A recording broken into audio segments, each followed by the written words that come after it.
Hello everyone, welcome to my channel scale city world. My name is Dharmendra Sadani और राष्ट्रीय आय की इस वीडियो में हम लोग बात करेंगे राष्ट्रीय आय तथा इससे संबंधित समुच्चय। देखो, राष्ट्रीय आय बहुत बड़ा चैप्टर है, इसको आप एक ही वीडियो में नहीं समझ सकते। इससे पहले जो मैंने वीडियो बनाई थी उसमें हमने पढ़ा था कि वस्तुएं क्या होती हैं, वस्तुओं के कितने प्रकार होते हैं, अंतिम वस्तु क्या होती है, मध्यवर्ती वस्तु क्या होती है, स्टॉक किसे कहते हैं, प्रवाह किसे कहते हैं, और हमने राष्ट्रीय आय के चक्रीय प्रवाह को भी समझा था, जो आय का चक्रीय प्रवाह होता है। उसके अलावा हमने पढ़ा था कि चक्रीय प्रवाह मॉडल में प्रवाह कितने प्रकार का होता है। तो इन सब चीजों के बारे में हमने लास्ट वीडियो में डिस्कस किया था।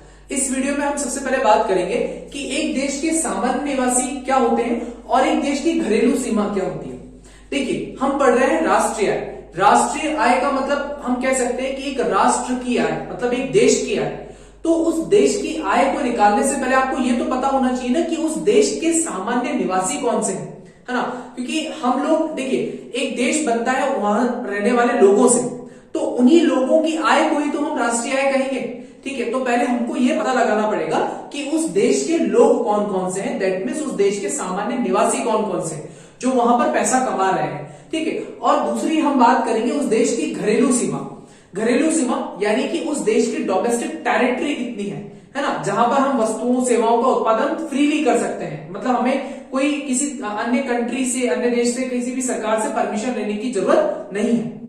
तो बिना किसी टाइम को वेस्ट किए चलिए शुरू करते हैं। तो सबसे पहले हम बात करते हैं एक देश के सामान्य निवासी की। तो एक देश का सामान्य निवासी वह व्यक्ति या वह संस्था होती है जो उस देश में एक साल से अधिक समय के लिए रहे हो तथा उस देश में ही उनका आर्थिक रुचि हो, यानी कि उस देश में उनको रहते हुए एक साल से ज्यादा समय हो चुका हो और उस देश के अंदर ही उनकी आर्थिक रुचि हो, मतलब पैसा भी उनको वही कमाना है। जैसे कि हम सब इस देश के, भारत देश के सामान्य निवासी हैं। देखिए, नागरिक होना और सामान्य निवासी होना थोड़ा सा फर्क है। नागरिक, हम सब नागरिक हैं, हम सब देश के सिटीजन हैं, हम देश के नागरिक हैं। लेकिन एक ही देश का नागरिक किसी दूसरे देश का सामान्य निवासी हो सकता है। जैसे मान लो कि मैं भारत में जन्मा हूं, यानी कि मैं भारत का नागरिक हूं, लेकिन मैं एक साल से ज्यादा के लिए अमेरिका चला जाऊं और अमेरिका में ही पैसा कमाना स्टार्ट कर दूं, अमेरिका में मेरी आर्थिक रुचि हो जाए, तो मैं नागरिक तो भारत का हूं, लेकिन मेरा सामान्य निवासी मैं कहां का कहलाऊंगा? मैं सामान्य निवासी कहलाऊंगा अमेरिका का, क्योंकि मुझे उस देश में एक साल से अधिक समय हो चुका है और मेरी आर्थिक रुचि का केंद्र भी वही देश है। ठीक है, तो ऐसे ही भारत के लिए सामान्य निवासी कौन होगा? जो उस देश में एक साल से अधिक समय के लिए रहा हो और उसकी आर्थिक रुचि का केंद्र भी वही देश हो, है ना। तो वही उस देश का क्या कहलाएगा? सामान्य निवासी। और इन्हीं सामान्य निवासियों की आय को राष्ट्रीय आय के अंदर शामिल किया जाता है। तो इससे रिलेटेड कुछ पॉइंट्स हम पढ़ेंगे। सामान्य निवासियों में व्यक्ति तथा संस्था दोनों को ही शामिल किया जाता है। जो एक देश के सामान्य निवासी होते हैं उसमें व्यक्तियों को, यानी लोगों को, तथा कोई कंपनी है, कोई संस्था है, उन सभी को शामिल किया जाता है। किसी देश में स्थित WTO या IMF जैसे अंतरराष्ट्रीय संगठनों को सामान्य निवासी नहीं माना जाएगा। मतलब अगर किसी देश में, जैसे मान लेते हैं कि भारत में कोई वर्ल्ड ट्रेड ऑर्गेनाइजेशन या इंटरनेशनल मॉनेटरी फंड या वर्ल्ड हेल्थ ऑर्गेनाइजेशन, ऐसे अंतरराष्ट्रीय संगठनों की कोई इनकी ऑफिसेज है ना, या ये संस्थाओं ने अपना कोई ब्रांच यहाँ पर शाखा स्थापित कर रखी है, तो इनको भारत के सामान्य निवासी में शामिल नहीं करेंगे। ये अंतरराष्ट्रीय संगठन है तो इनको शामिल नहीं किया जाता। लेकिन हाँ, यदि कोई भारतीय वहां काम कर रहा है तो उसे भारत का सामान्य निवासी माना जाएगा। ठीक है, तथा मनोरंजन, खेलकूद, यात्रा या कॉन्फ्रेंस पर आए गए विदेशी सैलानियों को इन्हें सामान्य निवासी में शामिल नहीं किया जाएगा। मान लेते हैं कि कोई, जैसा आपने देखा होगा कि जो क्रिकेटर्स होते हैं वो अपने क्रिकेट मैच के लिए दूसरे कंट्रीज में जाते हैं कई बार खेलने के लिए, तो अगर वो उस देश के अंदर गए हैं तो वो खेलने के पर्पज से गए हैं। या कई बार इंडिया के अंदर टूरिस्ट आते हैं घूमने के लिए, तो वो टूरिस्ट वहां पर घूमने के लिए आया, वो टूरिज्म के लिए आया, तो वो उस देश का सामान्य निवासी नहीं है। तो सामान्य निवासी कौन होगा? जो उस देश में एक साल से अधिक समय के लिए रहा हो, पहली कंडीशन। और दूसरी कंडीशन ये कि उसकी आर्थिक रुचि, मतलब फाइनेंशियली जो उसका इंटरेस्ट है वो भी उसी कंट्री में होना चाहिए। अब हम बात करते हैं एक देश की घरेलू सीमा की। घरेलू सीमा, एक देश की घरेलू सीमा से अभिप्राय उस देश की भौगोलिक, भूभाग तथा सामुद्रिक सीमा से होता है। भाई जनरली हम देखते हैं कि जो इंडिया का मैप आपको दिखता है, भारत का जो आपको नक्शा दिखता है, वो भारत की घरेलू सीमा है है ना। यानी कि उस देश के अंदर आप कितना भी प्रोडक्शन करो, क्योंकि हम सब भारत के निवासी हैं, नागरिक भी हैं, तो हम यहाँ पर फ्रीली आ जा सकते हैं, हम यहाँ पर फ्रीली उत्पादन कर सकते हैं, वस्तुओं का बेच सकते हैं, हमारे पर कोई दूसरी कंट्री का रिस्ट्रिक्शन नहीं है, ठीक है।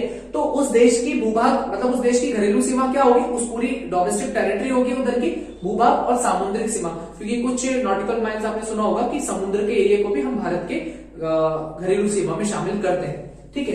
तो घरेलू सीमा में भौगोलिक भूभाग तथा सामुद्रिक दोनों को ही, सामुद्रिक सीमा दोनों को ही शामिल किया जाता है। दूसरा पॉइंट, देश के निवासियों द्वारा विश्व के विभिन्न भागों में चलाए जा रहे वायुयान यानी कि एयरक्राफ्ट और जलयान को भी घरेलू सीमा में शामिल किया जाता है। यानी कि मान लो कि जैसे इंडियन एयरलाइंस है, अब इंडियन एयरलाइंस का कोई जो एयरक्राफ्ट है वो अपनी सर्विसेज दे रहा है अमेरिका के पास, अमेरिका में अपनी सर्विसेज दे रहा है, लेकिन वो एयरक्राफ्ट किसका है, इंडिया का है, तो वो भी भारत की घरेलू सीमा में ही शामिल किया जाएगा। अगर कोई यॉट है, कोई जलयान है, कोई बड़ी सी बोट है, वो इंडिया की है और वो अपनी सर्विसेज कहीं दूसरी कंट्री में दे रही है, तो भी वो इंडिया की घरेलू सीमा में ही काउंट की जाएगी, शामिल की जाएगी, ठीक है। तथा लास्ट है, एक देश की दूतावास यानी एम्बेसीज आपने सुना होगा, जैसे इंडिया में पाकिस्तान एम्बेसी होती है, यूएसए एम्बेसी होती है, तो एक देश के दूतावास तथा सैनिक प्रतिष्ठान, आपने सुना होगा कि मिलिट्री ट्रेनिंग के लिए जो दूसरी कंट्री की मिलिट्री हमारी कंट्री के अंदर आती है, एक पर्टिकुलर एक पार्ट आता है मिलिट्री का, ठीक है। और कई बार हमारी मिलिट्री में से भी कई सारे ऐसे सोल्जर्स होते हैं जो ट्रेनिंग के लिए दूसरी कंट्री के अंदर जाते हैं, तो एक देश के दूतावास तथा सैनिक प्रतिष्ठान यदि विदेशों में स्थित है तो वह भी उसी देश की घरेलू सीमा का अंग है। यानी कि हमारी एम्बेसी, सपोज हमारी एम्बेसी अमेरिका के अंदर है, इंडियन एम्बेसी अमेरिका के अंदर, तो वो अमेरिका के अंदर इंडियन एम्बेसी है ना, तो भारतीय दूतावास है तो वो भारत का भाग है। लेकिन अगर भारत में अमेरिका की एम्बेसी है तो वो अमेरिका का भाग है, वो भारत का हिस्सा नहीं कहलाएगी, भारत के घरेलू सीमा का भाग नहीं कहलाएगी, ठीक है। तो कहने का मतलब यह है कि अगर मान लो भारत में दूसरी कंट्री के कोई भी जो दूतावास बने हुए वो भारत की घरेलू सीमा का भाग नहीं है, ठीक है। हाँ, लेकिन अगर वहां पर कोई भारतीय काम कर रहा है तो वो भारत का सामान्य निवासी जरूर कहलाएगा, लेकिन अगर उन एम्बेसी में कोई दूसरे लोग काम कर रहे हैं दूसरी कंट्री के, तो वो भारत के सामान्य निवासी नहीं होंगे। आई होप आपको ये टॉपिक समझ में आया होगा। अगर इस वीडियो से रिलेटेड या इस टॉपिक से रिलेटेड कोई भी डाउट है तो आप मुझे नीचे कमेंट बॉक्स में कमेंट कर सकते हैं।